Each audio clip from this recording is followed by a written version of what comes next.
Go the Rams. Bah! Adelaide to bring it out from their own line.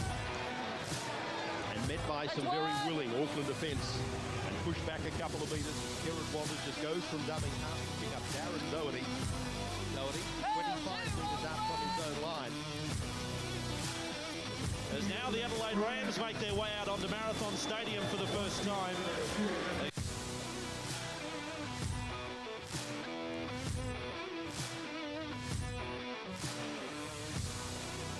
G'day, rugby league fans. Welcome to episode 2 of Rampage, the South Australian Rugby League podcast. I'm Aidan, and I'm joined by Simon. How you going, guys? And Darren.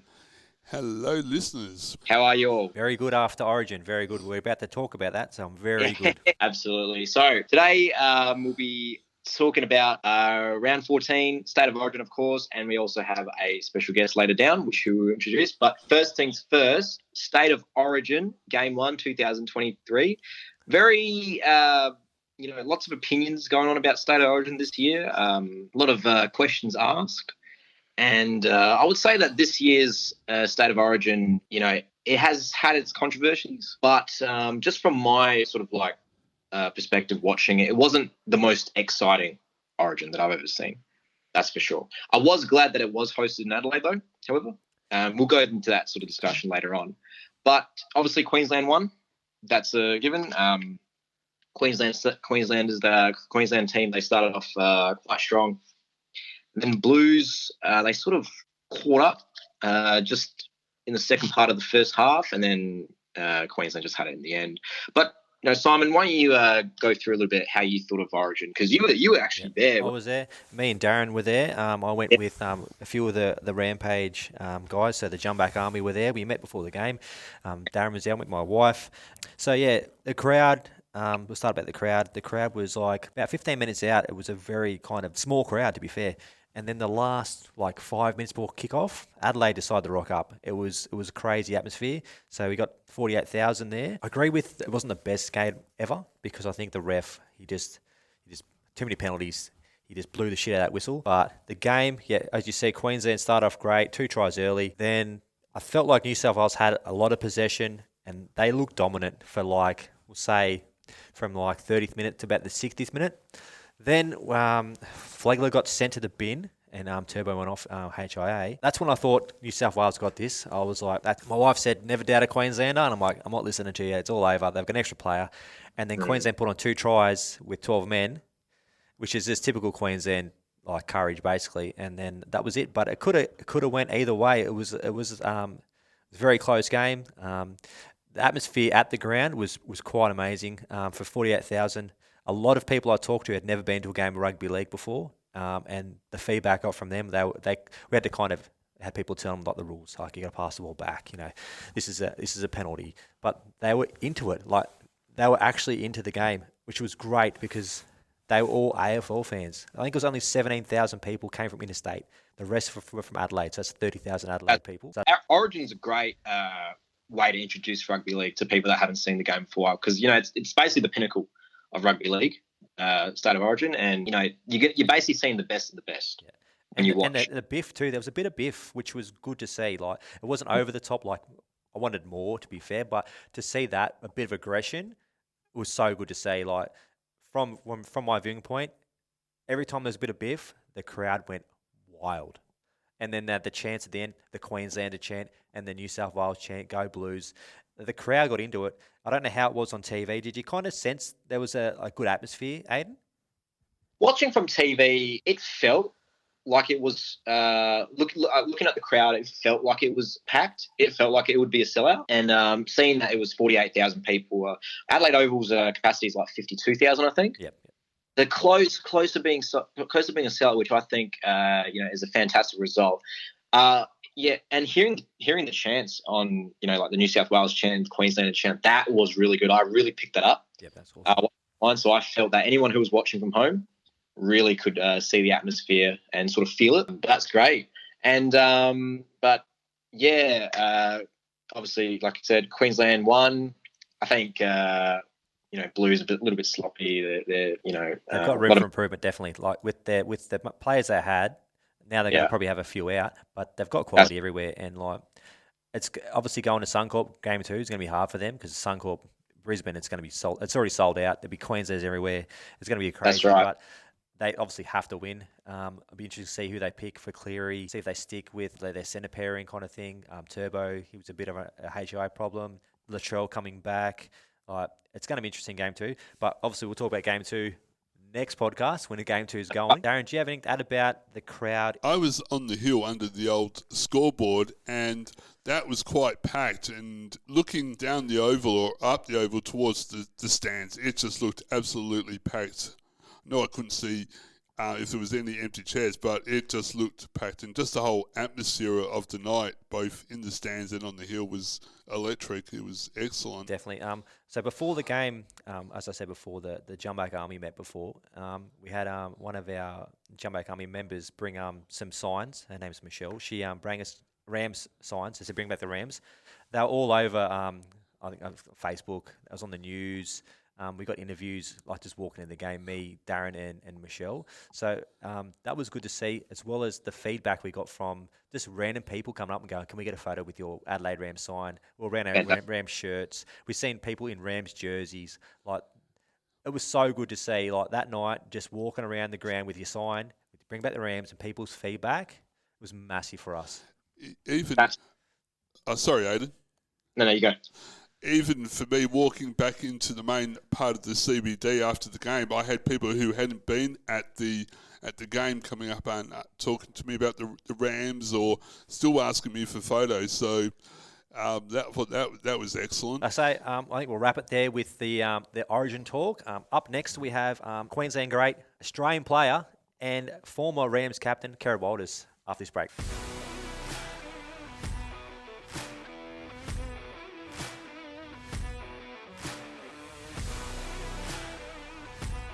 So joining us up now is Australian great, Queensland legend, Broncos player and the first Rams captain, Kerrod Walters. Thanks for joining us. Absolute pleasure to be here, guys. How are we? Yeah, good. Yeah, good for a Thursday. Just wanted to quickly have a chat to you about the Rams. You're obviously the captain. How was the Rams' first year? How was the vibe in the city and the crowd numbers? Well, actually, the vibe was really good. Obviously, taking rugby league to a mad AFL state was obviously going to be a challenge, but obviously the people of Adelaide got behind the Rams after our second year, and my greatest memory is our first home game at the Adelaide Oval, as it was back then. We had 27,000 there. It was unbelievable. The atmosphere was great. We actually won. Did a big victory lap around the field to thank all the fans that turned up, and it was a really, really one of my fondest memories. Actually, yeah, for sure. That's awesome. So I think the biggest victory by the Rams is like 52-0 against Balmain. Were you playing that game? I believe I was, yeah. Was it 52-0? 52-0, yes. Yes. That's right. I think I'm trying to think who played really well that day for us. They scored a fair few tries. Is there someone scored quite a few tries? Yeah, I think it was the winger. I can't remember his name. Apto? Oh, yeah. Great. Yeah. Graham Addo. Yeah, Addo. Yeah, Graham Appo, yeah. Yeah, he was fullback winger, yeah. I remember that, actually, it was at the Adelaide Oval. No, it was at Hindmarsh Stadium. Correct, yes. Yeah, that's right, yeah. What a win. There you go. Yeah. So, obviously the Rams got cut after 98, after the Super League kind of war, and what was your reaction, and where were you? Do you remember where you were when they got the cut? Yeah, I'd gone to England to play over there for sort of 1 or 2 years, and I had sort of plans to maybe possibly head back to coach at the Rams. That was my sort of last conversation with the board and with the CEO. So I was actually over in England, and I heard the news that they had been a victim of the Super League war, and they obviously had to cull 22 teams back to 16. So unfortunately, because the Adelaide Rams are owned by News Limited, it was an easy decision. You're out. See you later. So it was the same with the Hunter Mariners and I think the Western Reds too. So it was unfortunate because I really felt Adelaide was making some really good. The Rams were making some really good growth within Adelaide, and I think they could have been a force to be reckoned with in years to come. Definitely. We definitely agree here. What's your thoughts on, obviously there's going to be an 18th team, possibly by 2032, 20 teams. Do you think Adelaide has a chance or should have a chance in being considered for a spot back in the NRL?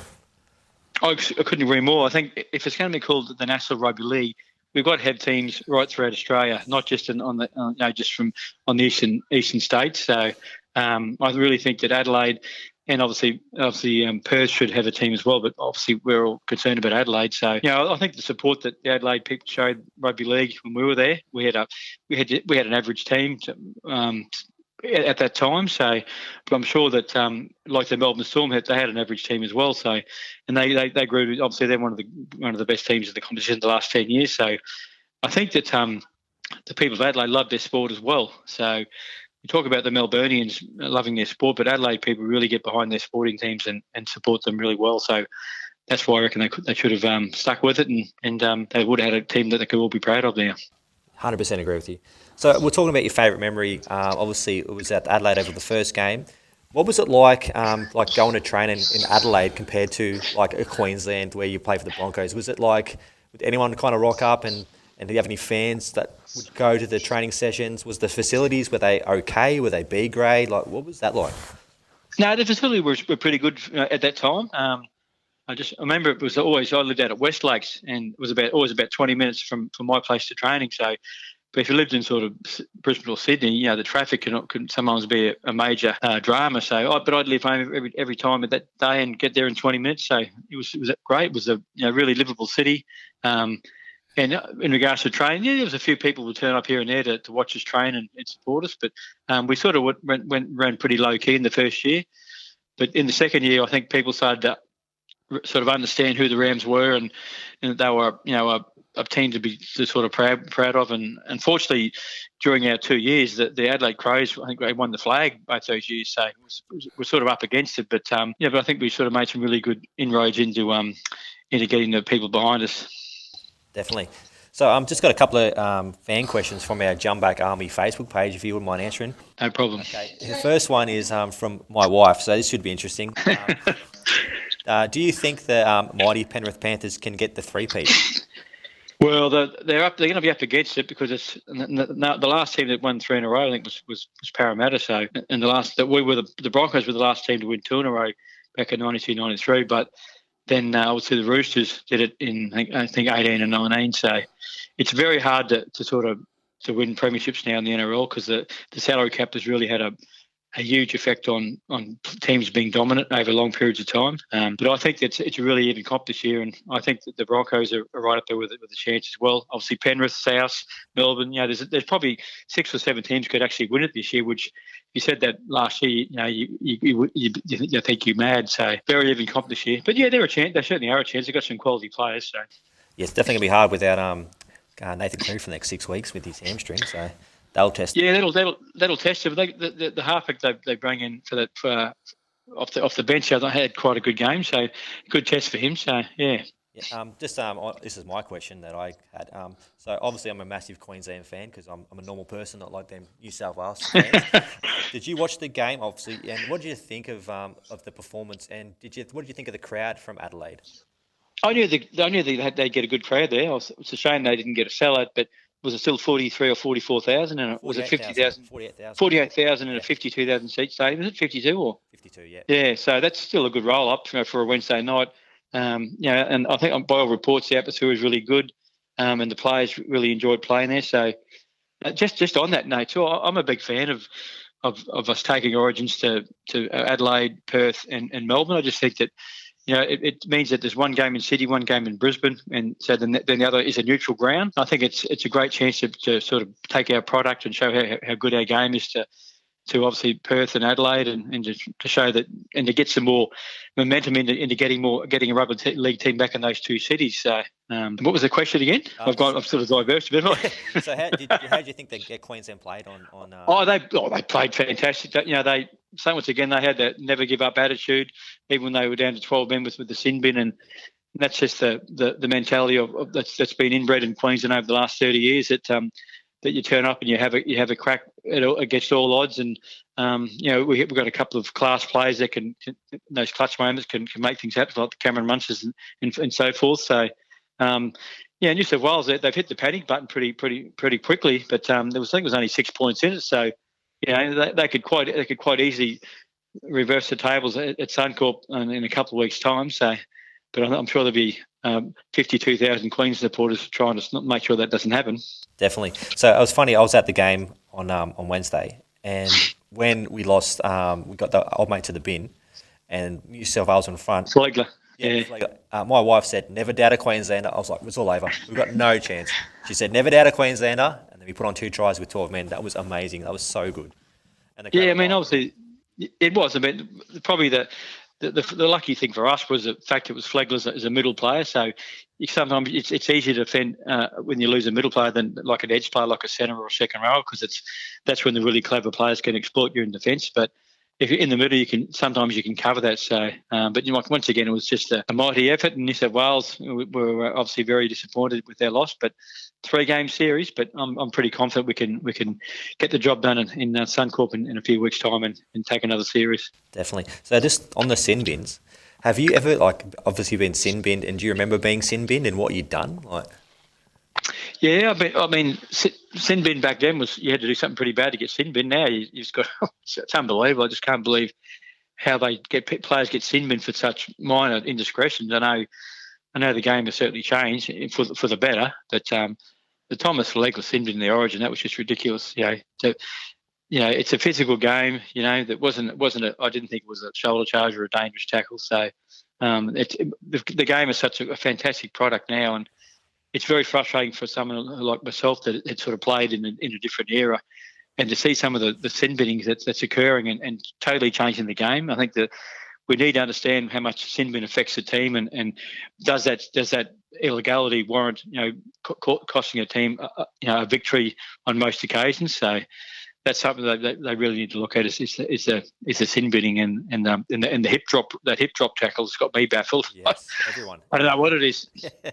I mean, it's come to the if you get an injury, they want to suspend someone or send them off. I mean, it's a physical game and it's a contact sport, and unfortunately, sometimes you get an injury just through bad luck and through misfortune. So you can't be penalising players every time someone gets injured because it's just not the right way things should be done. 100%. I remember last year when we had the Magic Round in Queensland on Brisbane, it seemed like every 5 minutes someone was going to the bin for something, like high tackle, and just kind of ruined the spectacle. Like you need 13 to have a great game. As soon as someone goes to the bin, it just gives them an unfair advantage. And if you've got a decent team, you're going to put points on. So it does, and also the suspensions for minor illegalities. I think they should just look at the fine situation. They should have a grading situation where if it's a grade 4, that's when you get suspended. But anything below that, it's just a fine, because the people want to turn up each week and see the best players playing in their teams each week.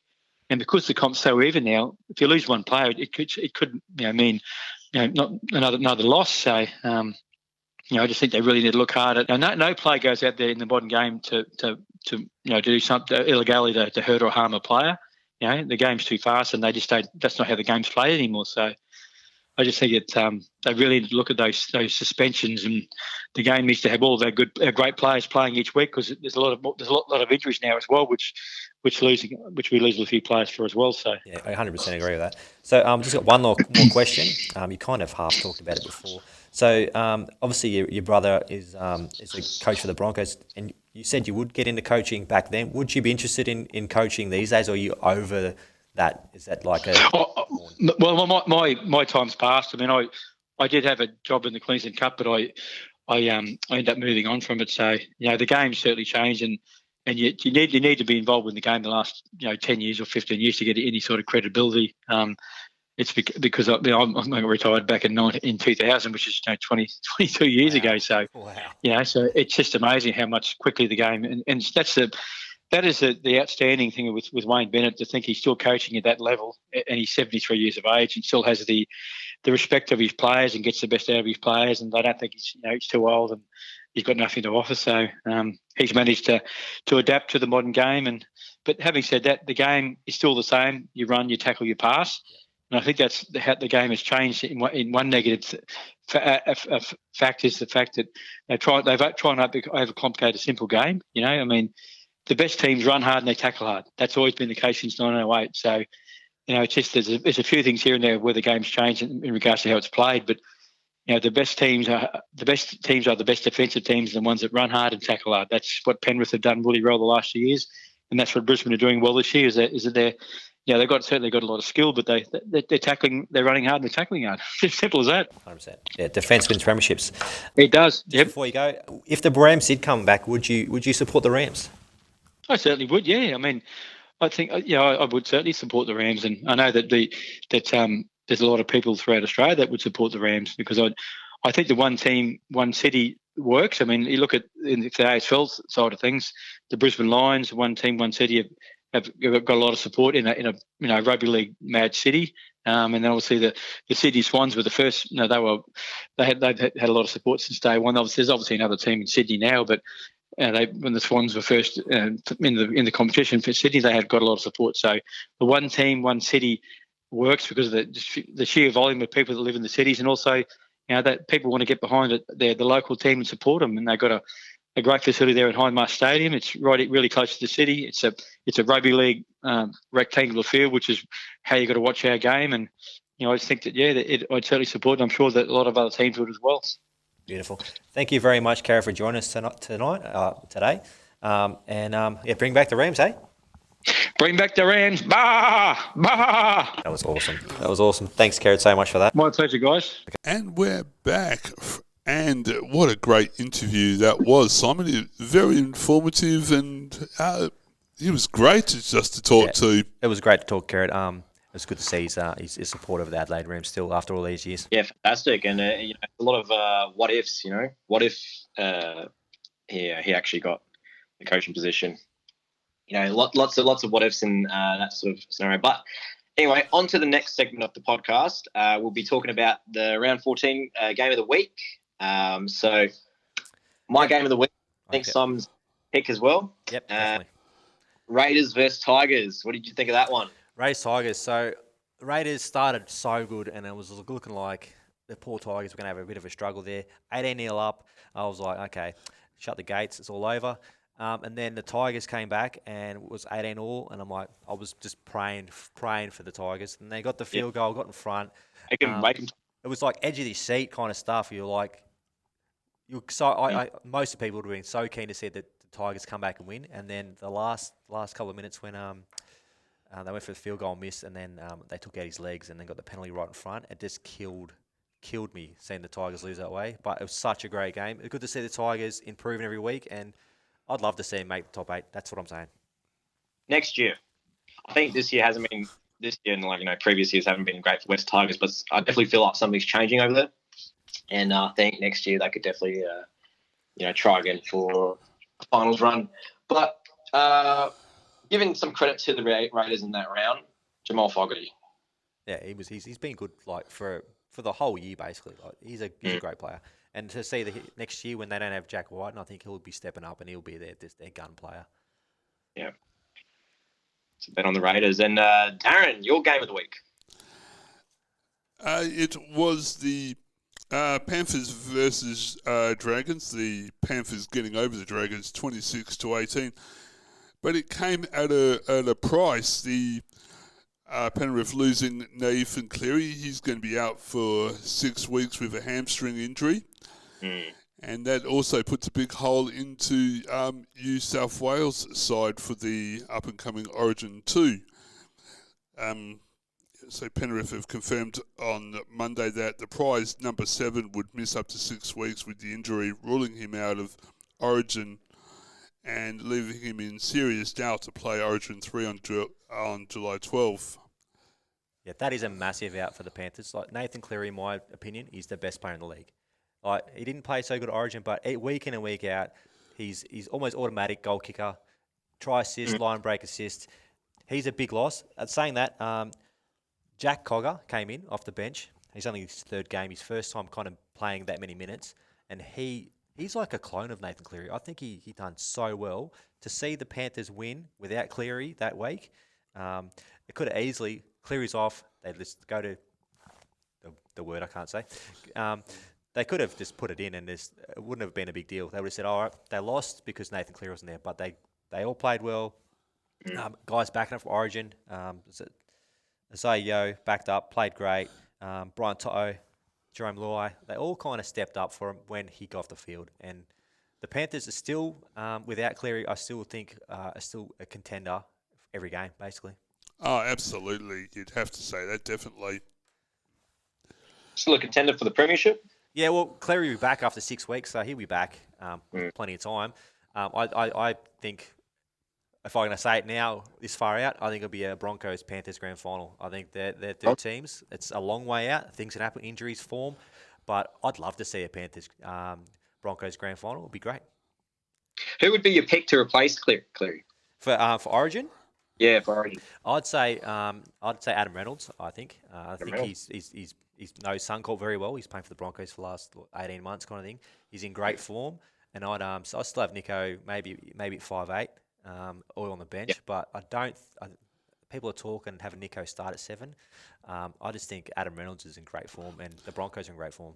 Can I just throw in another name? Mitchell Moses. Where does he stand? What's your opinion on Mitchell Moses? I'll tell you mine in a sec. But Aiden, what is your opinion of Mitchell Moses? Probably, I wouldn't have a strong opinion on this one. So Yeah, probably so I'll tell you mine. So I hate Parramatta. I hate them. I'm a Manly fan. Manly hate Parramatta.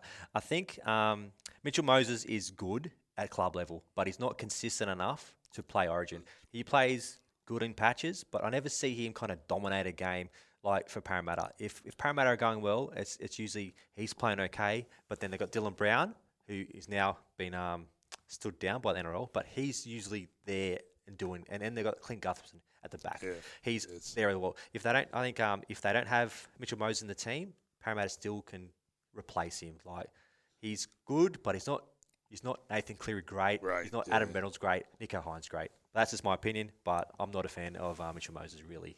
Right. Mitchell Moses. Cool. Alrighty. So go on to I'm guessing the player of the round for all three of us. So I was thinking about this very, very much, and I did say originally I was going to say James Tedesco was my player of the round after Origin, and I've last minute switched it to Api Coruscant. I think his Origin game, I think he's played a great game, not really getting the credit he deserved, and then obviously the Tigers form backing up. Api Coruscant is a major reason why the Tigers are going well, and he's my player of the week. Happy Carousel, yeah. Darren? Haven't got one, sorry. Haven't got one? No. So you can say James Tedesco is your player of the round Yeah. by default. Yeah. Yep. How about you, Aiden? Your player of the round? Johnson, New Zealand. Johnson? Yeah. From New Zealand. Yeah, he's Zealand been, white. like, to be fair, the Sure. last few seasons he's been a bit off. But this year, I think their new coach, they got a Parramatta assistant, and he's been great all year. So yeah, I definitely agree. He had a great game on the weekend. We'll go to the tips for next week. I'll go through it, and you can just kind of add in your part. All right. So Thursday night at Seabar Super Stadium, we've got the Gold Coast Titans versus the West Tigers. Darren, who's your tip?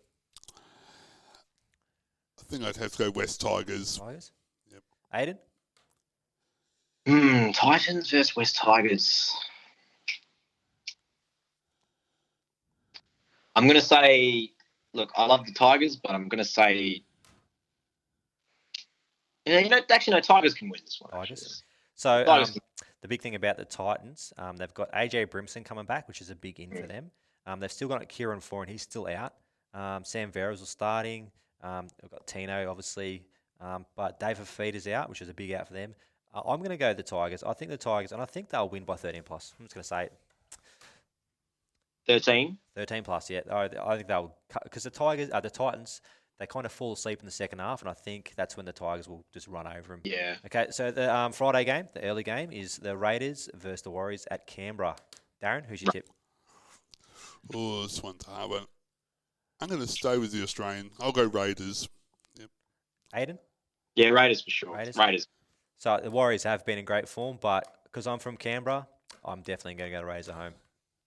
Okay, so we go on to the late game, which is the mighty Manly Seagulls at Brookvale against the Dolphins. Who's your team? Darren, I should even ask you this question. No, pretty easy. And with Tedesco coming back. I mean Turbo, yeah. Sorry, Turbo coming back. I'll go Sea Eagles. Sea Eagles. Aiden?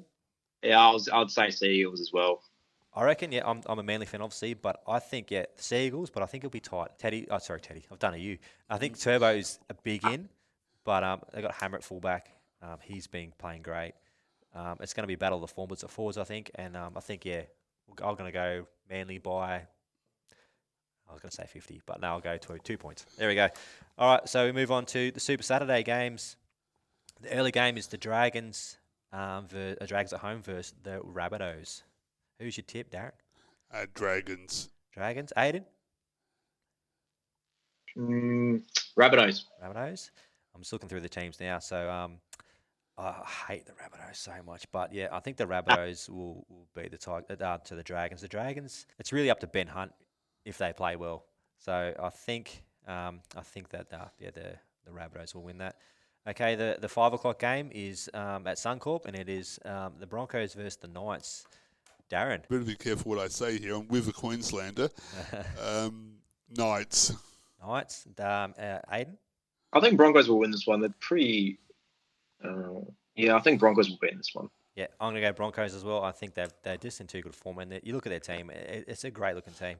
I think the fact that Kalen Ponga has gone back to fullback will help the Knights. But at Suncorp, they'll probably have 40,000 there.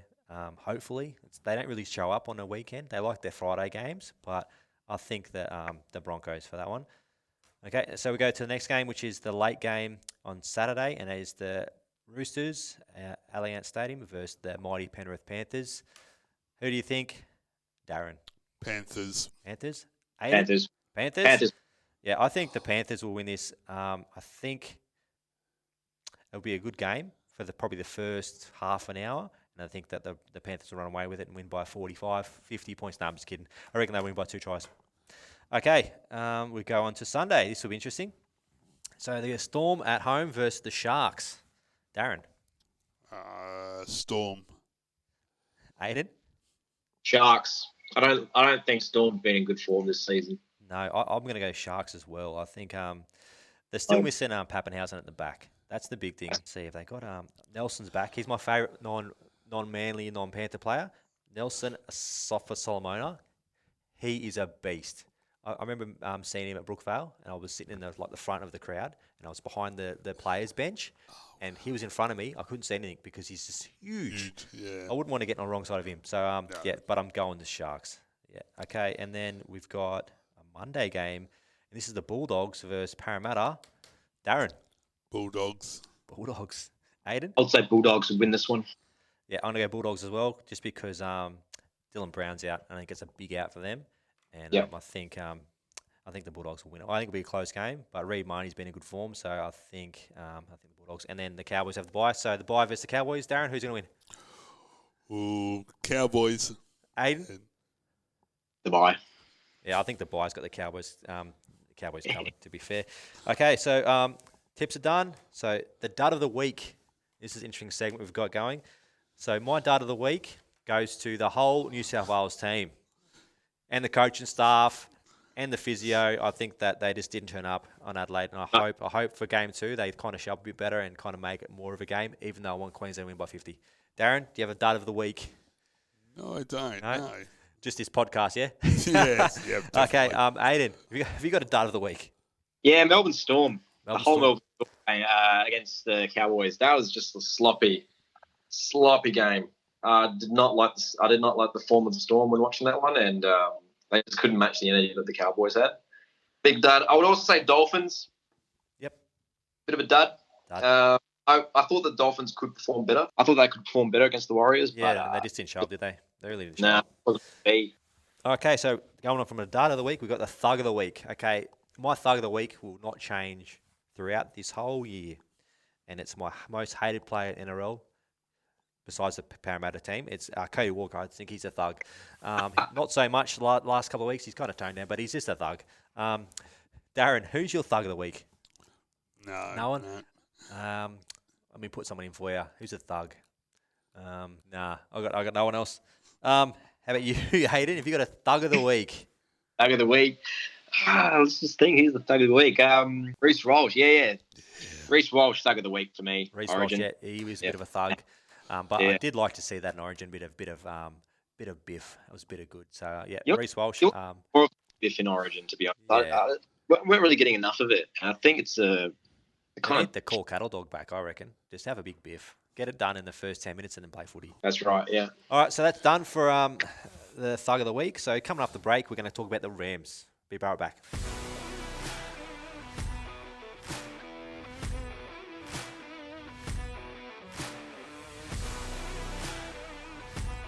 Alrighty, welcome back. And now for the final segment of the podcast, we'd like to do some discussion about expansion, NRL expansions, the news around that. And but first things first, we should start off with sort of like the reception of rugby league in Adelaide after Origin, and maybe even just a little bit about before as well, just to see, discuss, how people in Adelaide felt about Origin, how they felt about rugby league, because there's been a lot of discussions in the news recently. Adelaide should be included in the expansion plans, especially after Origin, given the crowd size and everything and the reception. So why don't we just dig through sort of like, how did people sort of, perceive, how are people feeling after State of Origin in regard to a potential Adelaide NRL team? So I'll start off. So after Origin, I had a lot of interviews with ABC Radio, SBS, Yes. ESPN, about the Rams. Where was I going with this? I've cut that out. We'll start again. All right. Okay. So talking back about the Rams, I did have a lot of interest after Origin. Had a few interviews with ESPN, ABC, and SBS. Also found out that when I went to work, a lot of people at my workplace were talking about Rams, talking about Origin. It wasn't usually when I go to work in Adelaide, it's a lot about the AFL. But I felt like after Origin, it was a lot more about rugby league. Even people who didn't know anything about rugby league were talking about rugby league, like the big hits, the tries. So that was big. Darren, do you have anything you want to kind of talk about after we went to a great Origin game in Queensland 1?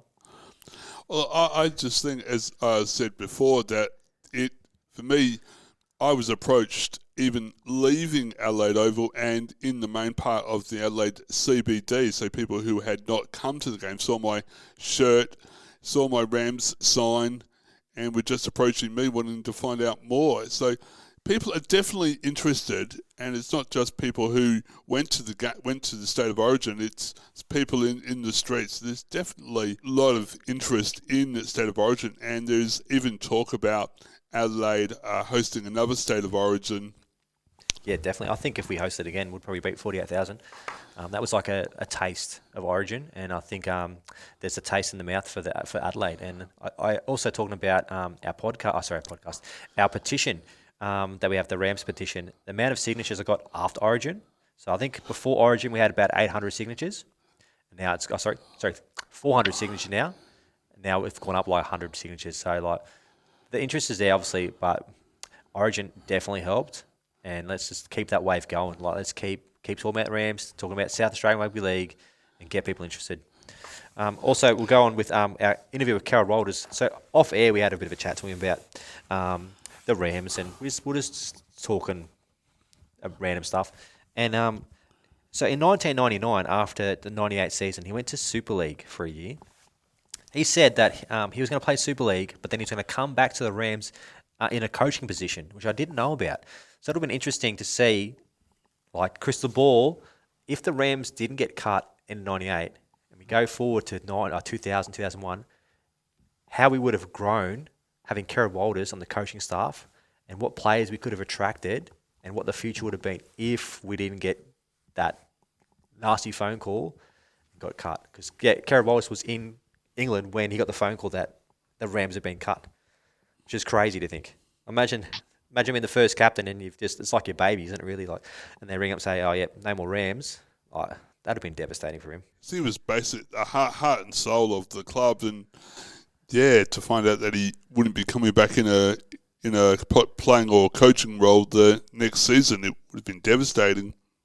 100%. So, talking about Kerrod, we'll cut that straight away and we'll go over to the expansion that's been in the news big this week. Aidan, I think you want to talk about this more, but I'll just say, so PNG was one of the names I've been heard for an expansion, and obviously the Brisbane team, which I think Aidan's going to talk about, Brisbane Tigers. Yeah, so PNG has been in the talks for I think about a year now regarding rugby league expansion, and the sort of like the logic behind the NRL's is basically there's a few like layers to that expansion area. Biggest sort of like reason is because of all the talent that they get from PNG. PNG is a rugby league country, and they're Crazy rugby fans, yeah. The second sort of layer in regards to that expansion bit is because of the I've read something about soft political bloc to block the influence of China or something like that. Yeah, to get close to Australia by sharing by the NRL. And look, there's a lot of controversies around that. Even a lot of people, people with PNG heritage in the NRL themselves have even said, some have said that they'd back it, some have said that they wouldn't back it, that it's not ready. Lots of different arguments regarding that. For me, I don't think it's the best idea. I don't think it's an idea that would work, and I don't think it'd be great for the league. The PNG Hunters are obviously in the Queensland Cup. That is good, and they have won a premiership, and so that is what I think is good. But I think there's a lot of structural issues in having PNG in the NRL. But recent talks have been for Eastern Suburbs in Brisbane, also known as the Brisbane Tigers, Queensland Cup team, they've put in like a $10 million bid to join the NRL, right? They tried to last time as the Brisbane Firehawks, but they lost to the Dolphins, and they're trying again with the $10 million bid. I don't think they're going to call themselves the Firehawks again this time around. They've sort of been a bit ambiguous with what they're going to call themselves, because they can't be the Tigers, because we have West Tigers in the league already. But there have been talks about potentially merging with the PNG bid. Yeah, right. And that is what I found interesting about it, because like the whole PNG thing I think is ridiculous. Yeah. But having Brisbane Tigers merge with PNG, it sounds crazy. But it's something that's being seriously considered. It probably could work, yeah. Like have the Queensland Cup team with all their talent, and then they can play for them or play for the Brisbane Tigers, and then they can be their feeder club to whatever the Brisbane team we call the Brisbane Lollipops or the Brisbane Ponies or something, or the Brisbane Fairies or whatever they want to call themselves. I seriously don't think they need another team in Brisbane. No, they need absolutely. They need a team in Perth. They need a team in Adelaide. I think Perth definitely deserves a team. They're mad like we are about sport here. Adelaide needs a team. And then for the 20th team, that's up for discussion. Like the Bears, there's so many Bears fans. I always hear about the Bears. Would they go to North Sydney with North Sydney Bears? Is there too many Sydney teams? People say Hobart, Tasmania. Like the 20th team, they could have the Bears relocate somewhere. But I just think, 18th and 19th. If Adelaide doesn't get it, I'd love to see Perth get a team. Yeah, for sure. And I think one of our Rams fans at the game had a bit of a scuffle with Gus Gould. He mentioned, do you remember this, Simon? We were talking about it in the chat. Oh yes. Yeah, one of our Jump Buck Army members actually said to Phil Good, about the Adelaide NRL expansion, and he straight up just said, "No, Adelaide's never going to get a team."